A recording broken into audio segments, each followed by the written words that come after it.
Good evening, darling. My name is Whisper, and here's everything I learned in the first hour of playing Peak, solo.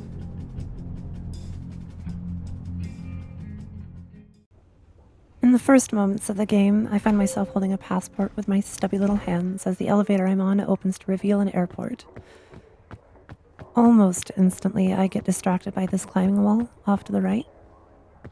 I know this game has something to do with climbing, like that's the whole point, right? So I immediately go over there, but then think, wait, this passport in my hands has got to be worth something, right? There's a reason why I'm holding it, and it turns out to be the character creator. It's a little simplistic, but adorable nonetheless, with options for your character's color, face options, which also kind of include hair as well, and then eyes, mouth, your clothing, and then hat. I was happy to see that there's options for unlockables, which are those little question mark areas along the bottom, so, a promise for progression in the future. Now, after spending far too much time than I care to admit customizing my character, figured I should actually start playing around, and I noticed that we can grab this rope and climb up to the top. But also I noticed that once at the top of the rope, you don't just climb up. It's not automatic. And this is a mechanic in the game. When you get to the end of things like ropes and chains and vines, you don't automatically let go.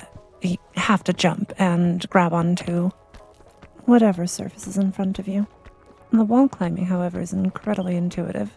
Feels a little sluggish, but very intuitive. The next big thing that I noticed was the stamina bar there.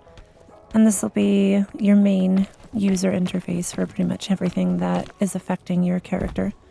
And when it reaches 0, you stop climbing and fall. Now, here in this beginner terminal area, when it reaches 0, you do just fall. But actually, in the game, you kind of slow down to a crawl, hold on for a bit, and then slide down. So it's not as harsh of a cutoff when you're actually in the world. Now, I spent so much time here climbing around and falling and climbing and falling and climbing and falling. And then I noticed that on this little board over here, there's Morse code. And I really want to go back and get it translated and to find out exactly what it says, but I mean, it's probably gibberish, but I want to see. Now, literally 15 minutes later, ignoring most of the other things, realize that this kiosk that I'm standing right in front of says board flight, and it dawns in my tiny little brain that this is probably where you actually start the game, and you can select your difficulty. What I see is that there's sort of an easy and a normal. I have been told that there are like 7 different difficulty levels, but just Tenderfoot and Peak are the only ones that are available at the moment, and you can switch them here and go ahead and start. And I love this loading screen because the idea is that your plane crashes on in flight to wherever you're attempting to go, and little question marks show up because you don't make it to your destination because the plane crashes. Now, the first thing you see when you wake up is the scattered remains of the plane you were in and various different objects around. We've got some binoculars here. Gonna see a lantern, a flare, a bugle, a compass. Now, one of the things I dislike about this game is that there's very little information on what each of the items do. It's one of those games where you have to just mess around with things and figure it out for yourself. Now, there's nothing inherently wrong with a game like that, but my personal preference is the more information, the better. I'm the kind of player that I like to read huge walls of text and over explanations of how everything works.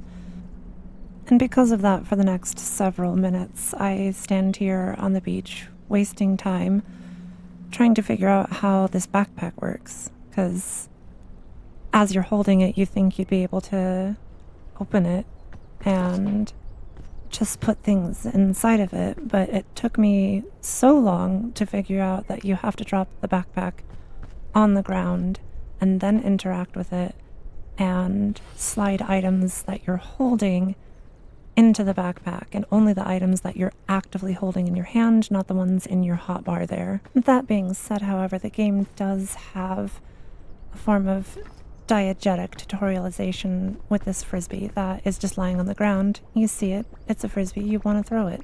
So when you pick it up and you look at the button prompts, you notice that it says throw, and so you give it a good toss. But then immediately after, I find the Scoutmaster Myers Guidebook, Volume 1, on the ground, and realized that I have no idea what I was talking about to begin with, and I was getting my feelings all in a twist for no reason whatsoever. This is the wall of text explanation that I was looking for. It says nothing really about the items themselves and what they do, but it does give an overview of the controls and the mechanics of the game. And after having read every word in the book, I give it a wonderful little toss into the ocean, go and pick up my backpack, and prepare to actually head out in the middle of the night, because I stood here so long trying to figure out the controls and how to actually play the game. So I start heading off and wandering towards the peak, and I notice this yellow thing up in a tree, and it's a palm tree, so it's got to be a coconut. So I climb up there to check it out, pick it off, and then remember from the guidebook that you can actually catch yourself by pressing the spacebar while falling down. And then, I don't know, it makes sense. Have coconut, smack it on the ground. I know how to throw things, and there was a hard shell object, and I'm so surprised that that's actually how that works. And with both coconut halves thoroughly consumed, I, of course, get distracted and start wandering around the beach again, and these little pink shells catch my eye, and I go and pick one up and see that it's a conch shell. And I was expecting to be able to make some noise with it, but nope. So I get angry, throw it at the ground, and stomp off. But then a couple moments later, I realize that there are a few more coconuts up in the trees, so I climb up to get them. And this is where I learned that if your hotbar is full and you go to pick up an item, it just drops to the ground when you're climbing. This does have the benefit of cracking open the coconut for me, and then it dawns on me that it might be a good idea to stuff some of these coconut halves into the other two spaces of my backpack. And then I think, in my infinite wisdom, what am I going to need binoculars for? So I toss them to the side and pick up some more coconut halves, because food obviously is going to be the biggest problem I'm going to face in this entire journey. And I strut off confidently into the distance, where I come across these green crisp berry apple things, and I think to myself, wow, those look nice. They're green. I like green apples. I'll just eat this. A decision that filled me almost immediately with regret. Now, I didn't know it really at the time, but it's not so bad, because the crisp-berries, though they do poison you, they do get rid of your hunger. And poison does go away slowly over time. If it overfills, it can knock you unconscious, but it's not actually that big of a deal. Then while moseying along, I come across another bit of luggage, which is this game's form of, like, treasure chests, I should say, and this one has a baton in it. And I get excited because I, have a functional idea of what a baton is. So I go over to the rock and I just go ahead and smack that in there, and I'm like, yay, I did it. I did a baton. And then I recognize that they're one-time use. And I get really confused that I can't just pull the thing out. And that makes my heart sad, but it's all part of the learning process. And then I come across a box of thick mint cookies.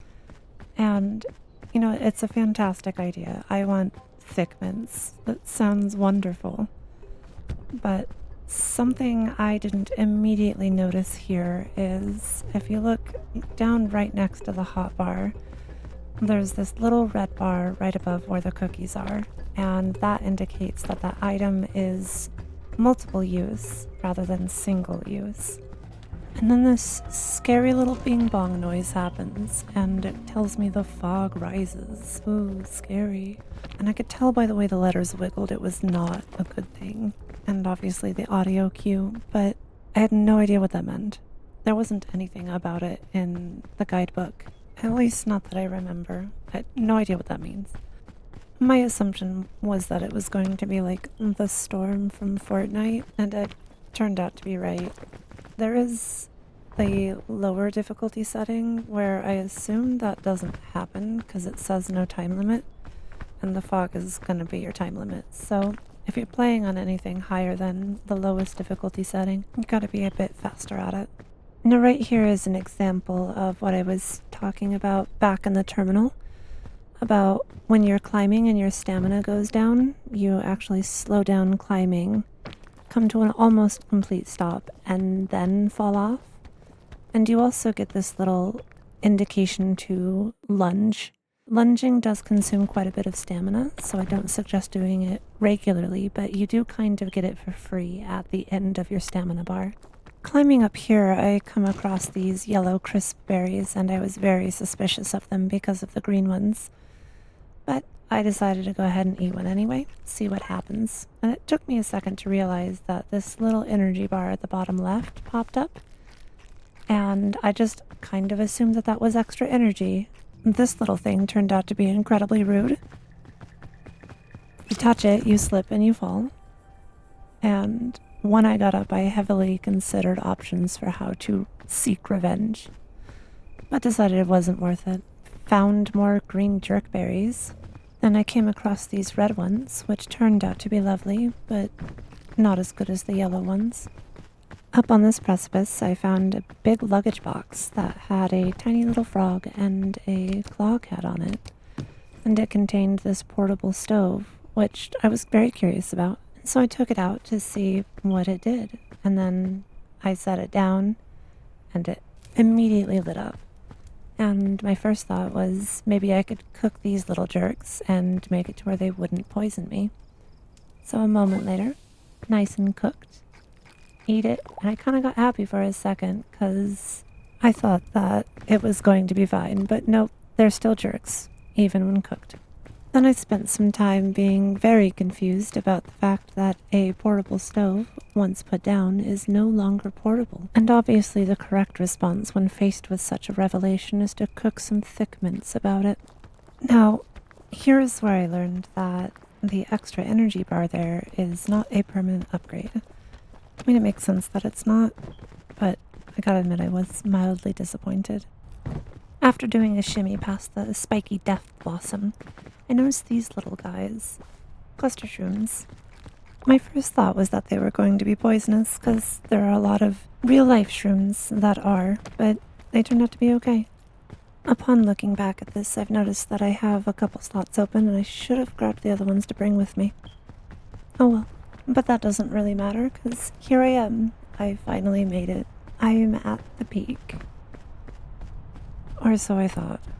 Now, I don't know what this is in the terminology of the game, but it's a base camp, so to speak. Kind of the stopping rest point in between the levels, essentially. See, it turns out that once you light this little fire right here, the fog in the distance there lifts, and it reveals the whole next area, which I was incredibly delighted by. I thought we were just climbing in this one little biome, but there are way more than that. In between each little section, or each biome, is this little statue. And when you touch it, it gives you a special or a unique item that I assumed that you couldn't find in any of the luggage boxes while traversing around. But then tragedy struck when I had the very correct idea to put it in my backpack and carry for later. And this happened, and I am so upset. It just physicsed off into the oblivion. Never figured out exactly what that item did. The energy drink, however, gives you a boost of energy and then this little pink bar of sleepiness. It's not that big of a deal, it goes away pretty quickly. Now, in the tropics area, the difficulty bumps up by quite a lot. And I have one major nitpick about this area, but it's very much more dangerous and spiky. And there's also these vines that go everywhere. Having not interacted with them before, I did not know that you were supposed to press E to grab them. I then came across the fruit of this area, kingberries, and here's a yellow one. Gave it a munch and waited for poison, and yep, poison. A little further on, I came across these bugle shrooms and gave them a munch as well, and my feelings have been hurt, and so I was very much expecting them to be poison as well. But they weren't. They were nice, so... And again, I really should have brought some more with me. Open space in the backpack, but this was my first playthrough. And then I turn around and see this little guy, and see that it is orange, and thoroughly expect it to explode.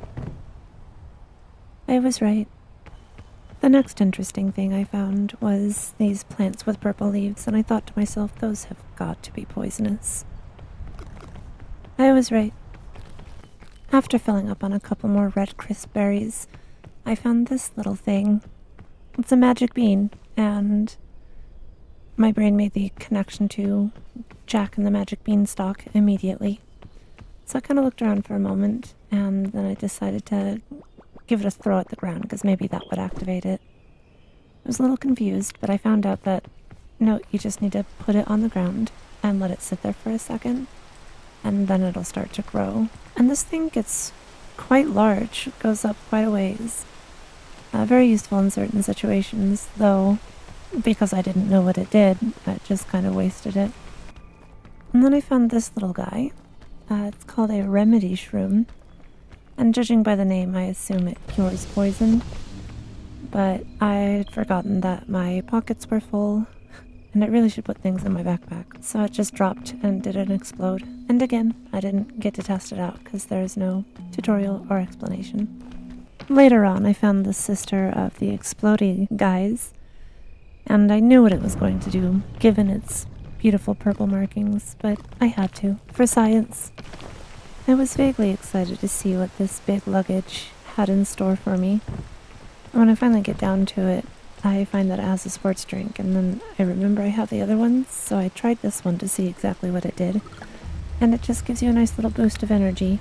So I put down my backpack and drank the other one. And then finally come to the earth-shattering realization that perhaps, maybe, it would be a good idea to put items actually into your backpack. A few poisonous decisions later, and I find this rope spool. Now, this item, I think, is pretty much mostly useful for multiplayer. I imagine you could use it for helping your friends come up with you if they don't have enough stamina to actually climb an area. It took a while of messing around to figure out exactly how it works, but you're supposed to aim at the ground and left-click to tie the knot off. And this leads me to my nitpick of this tropics area that I had mentioned earlier, and that is, it's the rain. So the rain comes and goes periodically, but what it does is it causes your stamina to drain significantly while you're climbing. It's a great idea in theory, but eventually what it did to me was just make it to where I stopped trying to climb while it was raining. And yes, this can be a drain on your resources, increasing the difficulty of the area, but ultimately what it does is cause me to just stop. And any game mechanic that causes your player to just stop playing as the solution is a badly implemented mechanic. At this point, there really wasn't much of anything else that I had learned. Learned that waterfalls knock you down. I also ended up learning that the fog, when you are inside of it, freezes you to death. I didn't bother to check whether or not it actually slows down your movement speed, but it's a malice just like all of the others. And at that point, I was too late, and my time had run out, so I just decided to unceremoniously fling myself off of a cliff to say goodbye to the run.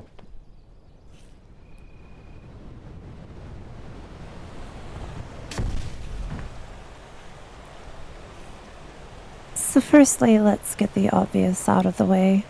This is 100% designed to be a multiplayer game, and playing it alone is mildly interesting, kept my attention for most of the first hour, but by the end of it, I stopped really caring. All of the fun of this game comes from playing with your friends. That's not to say I didn't have any fun, and would 100% suggest playing this game if you've got a few good friends to play with you as well. I did end up playing later with my wife, and we got quite far. And like I said, it was so much more fun playing with someone else. There's mechanics for helping each other up, carrying each other's bodies as you're passed out and needing healing or waiting for a specific malice to go away.